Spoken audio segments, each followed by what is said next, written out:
La vérité qu'on ne vous dit jamais sur la beauté ukrainienne. Chaque homme qui visite l'Ukraine en revient changé. Non pas à cause de ce qu'il s'attendait à trouver, mais à cause de ce qu'il n'avait jamais imaginé exister. Les rues de cette nation d'Europe de l'Est recèlent des secrets que les guides de voyage ignorent délibérément. Et une fois que vous comprenez pourquoi, tout ce que vous pensiez savoir sur la culture européenne est bouleversé. Ceci n'est pas une autre histoire de voyage romancé. C'est la dure réalité que vivent les habitants chaque jour. Promenez-vous dans n'importe quelle ville ukrainienne à 8 heures du matin. Tandis que le reste de l'Europe se rend au travail en basket confortable et en tenue décontractée, les femmes ukrainiennes arpentent les rues pavées avec des talons qui obligeraient la plupart des occidentales à appeler un taxi.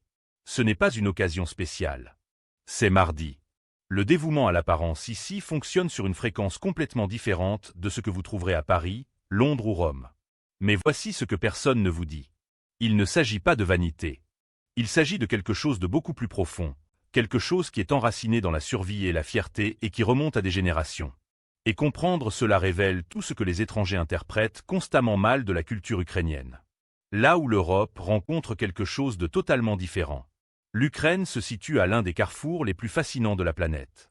Bordée par 7 pays, cette nation massive de plus de 600 000 km² s'étend des Carpates à l'ouest jusqu'aux centres industriels proches de la frontière russe à l'est. La Pologne, la Slovaquie, la Hongrie, la Roumanie et la Moldavie encadrent les bords occidentaux. La Biélorussie se trouve au nord. Chaque frontière raconte une histoire différente d'invasion, d'alliance, de commerce et d'échanges culturels qui a façonné l'identité ukrainienne en quelque chose d'absolument unique. Mais c'est là que ça devient intéressant. La plupart des gens pensent que l'Ukraine n'est qu'un autre pays d'Europe de l'Est, un simple prolongement de la culture russe. Absolument faux. La position de l'Ukraine en a fait le champ de bataille des empires.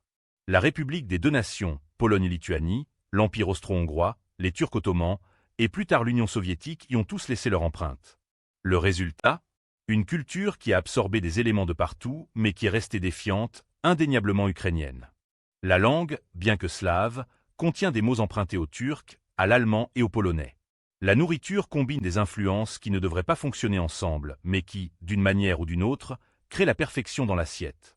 Les villes qui refusent d'être oubliées. Kiev, la capitale, est majestueusement située sur le fleuve Dnipr et se targue d'être plus ancienne que Moscou de plusieurs siècles. Les dômes dorés de ces églises captent la lumière du soleil d'une manière qui fait que même les sceptiques sortent leurs appareils photo.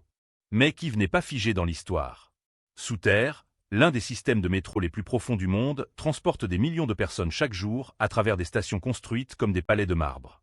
En surface, d'anciens monastères côtoient des centres technologiques modernes où certains des meilleurs ingénieurs logiciels d'Europe écrivent le code qui alimente des applications que vous utilisez probablement tous les jours. Ensuite, il y a Lviv à l'ouest. Si Kiev est le cœur antique de l'Ukraine, Lviv en est l'âme européenne. La culture du café y rivalise avec celle de Vienne. L'architecture respire l'élégance austro-hongroise. Les places pavées accueillent plus de festivals par an que la plupart des capitales européennes. Mais ne confondez pas le charme avec la douceur. C'est à Lviv que les mouvements d'indépendance ukrainiens ont brûlé le plus fort, où les gens se sont battus le plus pour préserver leur langue et leurs traditions lorsque des forces ont tenté de les effacer. Les cafés servent peut-être un espresso parfait, mais les conversations autour de ces petites tasses ont façonné la révolution. Odessa, sur la côte de la mer Noire, fonctionne selon des règles entièrement différentes. Cette ville portuaire a bâti sa réputation sur le commerce, la diversité et un côté légèrement dangereux qui n'a jamais tout à fait disparu. Les escaliers de Potemkin descendent vers la mer comme une grande entrée théâtrale. Les plages se remplissent de foules estivales qui font la fête jusqu'au lever du soleil. Mais le vrai caractère d'Odessa se révèle dans son humour. Les habitants d'Odessa ont la réputation, dans toute l'ancienne Union soviétique, d'avoir un esprit vif et des combines astucieuses. Une blague d'Odessa peut vous faire rire et réfléchir pendant des jours. Ce que cache le paysage. La plupart des visiteurs ne voient jamais la véritable géographie de l'Ukraine. Ils atterrissent dans les villes et manquent la steppe qui s'étend à l'infini vers des horizons qui semblent incroyablement lointains. Cette prairie plate a autrefois soutenu des tribus nomades et leurs chevaux. Plus tard, elle est devenue le grenier qui a nourri des empires. Le sol ici, appelé Tchernozem ou terre noire, est si riche que les agriculteurs d'autres pays l'importent littéralement. Pendant la saison des récoltes, les champs de tournesol et de blé créent des vues que les photographes passent des carrières entières à essayer de capturer correctement. Mais dirigez-vous vers l'ouest et tout change. Les Carpates s'élèvent comme un pays complètement différent déposé dans le coin de l'Ukraine. Les villages y conservent des églises en bois que l'UNESCO protège en tant que site du patrimoine mondial. Les traditions locales y ont survécu lorsque les régions de basse altitude ont été confrontées à des changements culturels forcés. Les Hutsuls, les montagnards, conservent des artisanats et des coutumes qui remontent à des siècles. Leurs motifs de broderie portent des significations que la plupart des Ukrainiens modernes ont oubliées. Et les montagnes elles-mêmes cachent des forêts si denses que des légendes de créatures mystiques circulent toujours parmi les villageois qui jurent que leurs grands-parents ont vu des choses que la science ne peut expliquer. La partie où tout le monde se trompe sur les femmes ukrainiennes. Voici ce qui se passe réellement en Ukraine et qui a créé le phénomène que tout le monde remarque mais que peu comprennent. Les femmes ukrainiennes ne se réveillent pas naturellement en ressemblant à des top modèles. Elles y travaillent avec une discipline qui impressionnerait des athlètes olympiques. Mais ce n'est pas de la vanité superficielle ou du désespoir d'attirer les hommes. C'est une armure culturelle développée à travers une histoire brutale. Lorsque votre pays a passé des siècles à être envahi, occupé et à se faire dire que votre culture n'avait pas d'importance, comment ripostez-vous? Vous refusez de les laisser briser votre esprit. Vous vous habillez impeccablement. Vous marchez la tête haute. Vous montrez au monde qu'aucune quantité d'adversité ne peut vous enlever votre dignité. 3 générations de régimes soviétiques ont essayé de faire en sorte que tout le monde se ressemble, s'habille de la même manière, pense de la même manière. Les femmes ukrainiennes ont réagi en devenant encore plus féminines, plus élégantes, plus déterminées à se démarquer. Après l'indépendance en 1991, cet instinct n'a fait que s'intensifier. Chaque femme qui choisit soigneusement sa tenue, se maquille, se coiffe ne se produit pas pour l'attention masculine. Elle fait une déclaration sur le refus de disparaître dans une conformité terne. Elle rend hommage aux grands-mères qui ont conservé leur grâce à travers les famines et les guerres. Elle montre à ses filles que les circonstances extérieures ne dictent pas sa fierté intérieure. Mais il y a une couche plus profonde que personne ne discute. La société ukrainienne exerce une pression énorme sur les femmes pour qu'elles excellent en tout simultanément. Être belle mais aussi éduquée. Être féminine mais aussi capable de gérer n'importe quelle crise. Élever des enfants parfaits, maintenir une maison impeccable, faire progresser sa carrière et ne jamais laisser personne vous voir lutter. Cela crée des femmes qui semblent surhumaines, mais qui portent souvent un stress que les cultures occidentales répartissent entre la famille élargie et les services sociaux. La force est réelle. Mais elle a un coût que les visiteurs qui sirotent un café aux terrasses considèrent rarement. Nourriture, festival et l'âme d'une nation. La cuisine ukrainienne raconte des histoires que les livres d'histoire ignorent. Le borscht, la soupe de betterave reconnue mondialement, varie considérablement selon les régions. Les versions orientales penchent vers les influences russes avec plus de viande. Les variations occidentales montrent des touches polonaises avec des haricots ajoutés. La constante? Chaque grand-mère insiste sur le fait que sa recette est la seule authentique, et chaque réunion de famille implique des débats intenses sur les techniques appropriées. Il ne s'agit pas de soupe. Il s'agit d'identité, de maintenir le lien avec les ancêtres par le goût et la tradition. Ensuite, il y a le pain. Les Ukrainiens traitent le pain avec une révérence qui semble excessive jusqu'à ce que vous appreniez l'histoire. Les famines délibérément orchestrées par Staline dans les années 1930 ont tué des millions de personnes. L'Holodomor, la famine de terreur, a laissé des cicatrices si profondes que gaspiller du pain, même aujourd'hui, est ressenti comme un manque de respect envers les morts. Lorsque les Ukrainiens vous offrent du pain et du sel à leur porte, ils partagent leurs symboles les plus sacrés de survie et d'hospitalité. Refusez et vous insultez non seulement votre hôte, mais des générations de souffrances que le pain représente. La Pâque ici devient une forme d'art compétitive. Les femmes passent des jours à décorer des œufs avec des motifs de cire complexes qui nécessitent des mains stables et une patience infinie. Les œufs Pysanky portent des symboles et des motifs où les couleurs et les formes communiquent des prières et des vœux. Les églises se remplissent au-delà de leur capacité pour des services qui durent des heures. Ensuite, des communautés entières se rassemblent pour des repas où les tables plient sous le poids des plats préparés à partir de recettes transmises à travers les siècles. Ce n'est pas une performance religieuse. C'est la mémoire collective rendue comestible, l'identité servie dans des assiettes. La réalité souterraine que personne ne mentionne. L'économie ukrainienne fonctionne sur 2 niveaux. L'officiel que les touristes voient et l'informel, qui gère réellement la vie quotidienne. Les salaires qui semblent incroyablement bas sur le papier soutiennent d'une manière ou d'une autre les familles parce que des réseaux étendus partagent des ressources de manière qui mystifie les étrangers. Une femme pourrait travailler officiellement comme enseignante gagnant $300 par mois, mais elle complète ses revenus par des cours particuliers, aide l'entreprise de sa sœur avec la comptabilité, reçoit des légumes de parents du village et participe à des systèmes d'échange élaborés où l'argent change rarement de main mais où les besoins de chacun sont satisfaits. Cette économie souterraine n'est pas criminelle. C'est une stratégie de survie perfectionnée au fil des décennies lorsque les systèmes officiels ne pouvaient pas être fiables. Le régime soviétique a appris aux gens que les gouvernements mentent, que les bureaucrates volent et que seule la famille et les amis proches méritent confiance.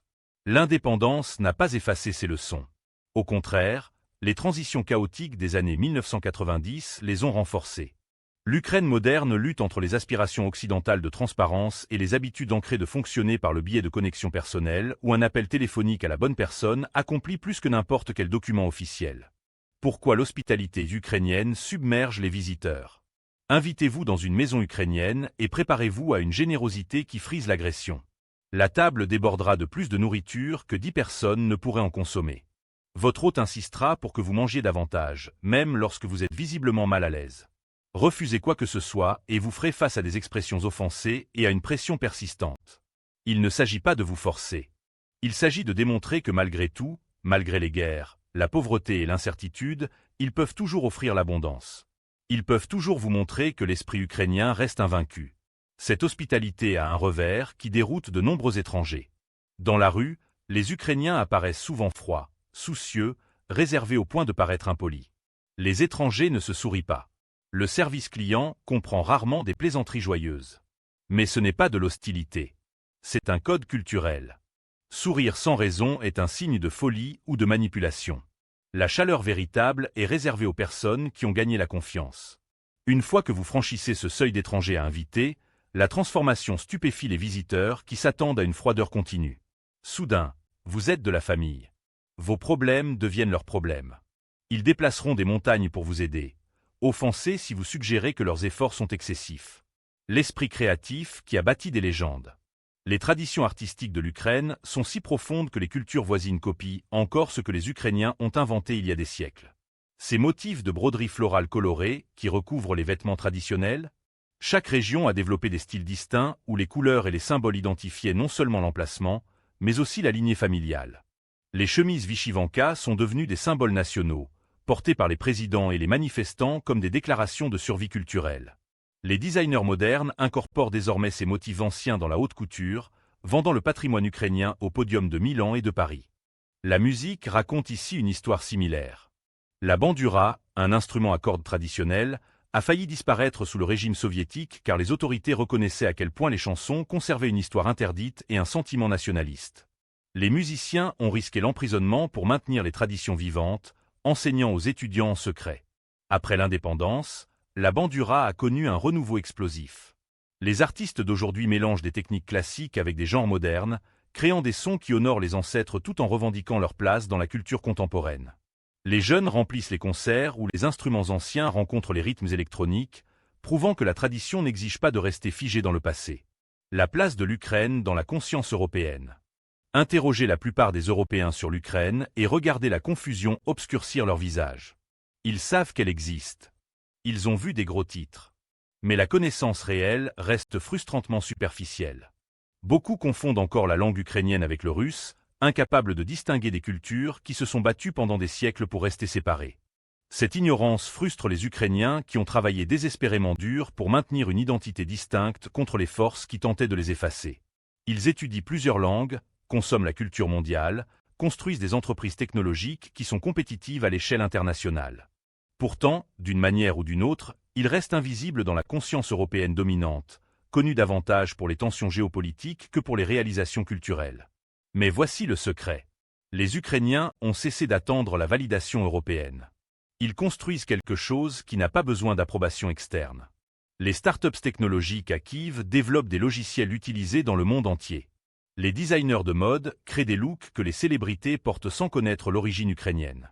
Les musiciens composent des films, écrivent des succès et font des tournées mondiales. Les innovations agricoles nourrissent des millions de personnes. L'Ukraine ne demande pas la permission de rejoindre la scène mondiale. Les Ukrainiens y sont déjà, réussissant discrètement pendant que le monde se dispute sur la place de l'Ukraine dans des cartes mentales dépassées. La question à laquelle personne ne répond honnêtement. Alors, que ne veulent-ils pas que vous découvriez? Ce n'est pas un secret selon lequel les femmes ukrainiennes sont universellement stupéfiantes, bien que la beauté ici frappe certainement les visiteurs. C'est que l'Ukraine défie tout ce que les récits confortables vous disent sur l'Europe, le développement et le progrès. Elle révèle que la résilience et la dignité ne nécessitent pas d'économies riches. Que la culture survit malgré des efforts concentrés pour la détruire. Que les gens maintiennent la chaleur et la générosité malgré des circonstances qui briseraient des sociétés plus douces. Les femmes ukrainiennes représentent spécifiquement quelque chose qui rend certains récits inconfortables. Elles prouvent que la féminité et la force ne sont pas opposées. Que l'éducation et la beauté coexistent naturellement. Que les femmes peuvent honorer la tradition tout en bâtissant des carrières modernes. Que maintenir l'apparence ne signale pas des priorités superficielles, mais plutôt des valeurs culturelles profondes concernant le respect de soi. Cela défie à la fois les vues conservatrices qui veulent des femmes domestiques et soumises, et les vues progressistes qui traitent parfois la féminité comme une faiblesse. Les femmes ukrainiennes refusent tout simplement de se conformer aux catégories confortables de quiconque, et cela les rend impossibles à emballer dans des histoires simples. À votre tour de joindre cette conversation. D'où regardez-vous ceci en ce moment? Laissez votre ville et votre pays dans les commentaires, car connaître notre public mondial nous aide à créer un meilleur contenu pour vous. Qu'est-ce qui vous a le plus surpris en Ukraine? Sur quoi souhaitez-vous en savoir plus? Vos pensées comptent ici. Si cette vidéo a changé votre façon de penser l'Ukraine ou l'Europe de l'Est, cliquez sur ce bouton « J'aime ». Cela ne vous coûte rien, mais cela nous aide énormément en indiquant à l'algorithme de partager cela avec plus d'esprits curieux comme le vôtre. Appuyez également sur le bouton « Hype » d'enthousiasme. Sérieusement, ces actions font une réelle différence pour les créateurs indépendants qui essaient de vous apporter des perspectives que le contenu de voyage grand public ignore. Merci sincèrement pour ce soutien. Et ne vous arrêtez pas là. Consultez les vidéos que nous avons suggérées sur votre écran, car chacune révèle quelque chose de fascinant sur des lieux et des cultures qui méritent votre attention. À bientôt dans la prochaine.